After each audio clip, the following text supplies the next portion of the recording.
Alors d'abord, pour démarrer la journée, ce qu'on peut faire pour montrer que l'on commence la journée de classe à la maison, on peut démarrer par des comptines et des chants. Alors, les parents peuvent, contacter les enseignants, de leur enfant, pour, connaître les chants et les comptines, qu'ils ont fait, lors des périodes précédentes. Voilà, donc c'est si vous voulez, ça marque le début de cette journée de classe à la maison. Ensuite, ils peuvent, proposer à leur enfant les activités, qui ont été données, par les enseignants. Alors attention à la durée, pour les petites sections, ça ne doit pas, durer au-delà de 20 minutes. Oui. Pour une moyenne section, c'est 30 minutes et une grande section, 40 minutes.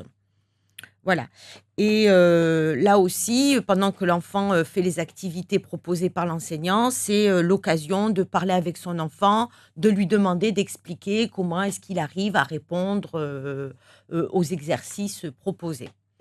Ensuite, il y a un troisième temps où donc ce que je disais, où la les parents peuvent, raconter, puis ensuite, lire, un album, voilà et ensuite un quatrième temps, les enfants à cet âge-là ont vraiment besoin, de s'exprimer par le corps. Donc il faut aussi,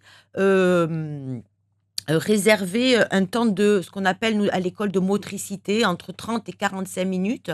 Qu'est-ce on Alors, peut par proposer à ce exemple, moment-là? on peut aller dehors pour marcher, hein, Mmh. évidemment en respectant les consignes, hein, que l'on a données, mais on peut sortir dans son jardin, faire courir, sauter. Si l'enfant a une trottinette, lui faire faire de la trottinette. Voilà, il peut aussi, on peut imaginer, ce qu'on appelle de l'expression corporelle, c'est-à-dire on va, danser avec une poupée ou avec des cartons. Voilà, on va C'est essayer de essentiel pour l'enfant aussi de oui, parce que, l'enfant a besoin de s'exprimer par son corps et puis bien souvent aussi, les apprentissages passent par le corps, on va, quand on va faire de la motricité, on va pouvoir parler, des mots, des parties du corps, par exemple. On va donner des verbes d'action comme sauter, courir, ramper, voilà. Donc et vraiment ce temps est important, hein. Voilà et ensuite pour clôturer, on va dire la matinée, là pareil, on peut chanter et redire des comptines et ensuite, les parents peuvent préparer, le déjeuner avec l'enfant. C'est l'occasion là aussi de faire du langage, c'est-à-dire que la maman ou le papa explique ce qu'il va utiliser pour faire à manger, comment il le fait, voilà et aussi on peut demander à l'enfant de mettre la table. Ça va être l'occasion de faire des mathématiques, en tout cas de travailler le nombre.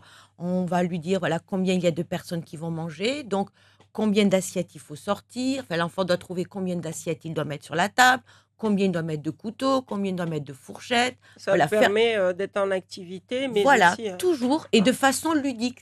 C'est comme ça que l'on travaille en maternelle, c'est par, le jeu. C'est ce qu'on appelle nous le jeu, hein. Donc l'enfant prend vraiment ça pour un jeu quand il va mettre la table et voilà, même on peut dire, sur la table, je mets déjà un couteau, donc combien de couteaux il va falloir mettre pour que tout le monde puisse en avoir un couteau, par exemple, hein. Voilà. Donc ensuite, la famille déjeune ensemble et donc après, ce que l'on disait tout à l'heure, il faut privilégier la sieste la après. sieste, voilà, pour les petits, pour les petites sections.